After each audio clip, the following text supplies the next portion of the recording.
Hello dear friends, welcome to relax and learn. ഇന്ന് നമ്മൾ പറയാൻ പോകുന്നത് നിതിരിക്കൽ മാണിക്കത്തനാറിനെ കുറിച്ചിട്ടാണ്. അദ്ദേഹം ഒരു വൈദികനാണ്. 1842 മെയ് 27 അദ്ദേഹത്തിൻ്റെ ജന്മസ്ഥലം കുറുവിലങ്ങാട്. 1842 മെയ് 27. അദ്ദേഹത്തിൻ്റെ 19-ാം വയസ്സിലാണ് അദ്ദേഹം വൈദിക ജീവിതം ആരംഭിക്കുന്നത്.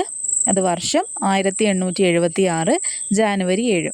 തൻ്റെ 19-ാം വയസ്സിൽ ആണ് അദ്ദേഹം വൈദിക ജീവിതം ആരംഭിക്കുന്നത്. 1876 ജനുവരി 7. അദ്ദേഹത്തിൻ്റെ ജനനനാമം അല്ലെങ്കിൽ ആദ്യകാല നാമം എന്ന് പറയുന്നത് ഇമ്മാനുവൽ എന്നായിരുന്നു.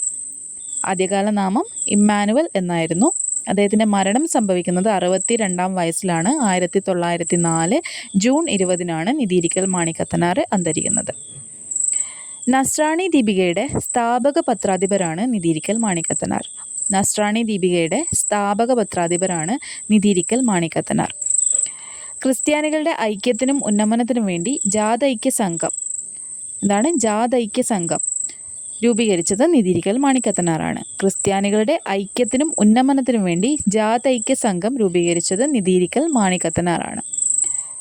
വരാപ്പുഴ മർസലിനോസ് മെത്രാനുമായി ചേർന്ന് സത്യനാഥ കാഹളം എന്ന പത്രത്തിൻ്റെ പ്രസിദ്ധീകരണത്തിനും അദ്ദേഹം ശ്രമിച്ചിട്ടുണ്ട്. വരാപ്പുഴ മാർസലിനോസ് മെത്രാനുമായി ചേർന്ന് സത്യനാഥ കാഹളം എന്ന പത്രത്തിൻ്റെ പ്രസിദ്ധീകരണത്തിന് ശ്രമിച്ചു. അദ്ദേഹം ഒരു ബഹുഭാഷാ പണ്ഡിതനാണ്, അതുപോലെ എഴുത്തുകാരനാണ്. അദ്ദേഹത്തിൻ്റെ പ്രധാന കൃതികളാണ് മാതാവിൻ്റെ വണക്കമാസം, സൂസൻ ചരിതം, സാംസൺ ചരിതം, കൃപാവതി, ശോഭരാജ വിജയം എന്നിവ. മാതാവിൻ്റെ വണക്കമാസം, സൂസൻ ചരിതം, സാംസൺ ചരിതം, കൃപാവതി, ശോഭരാജ വിജയം.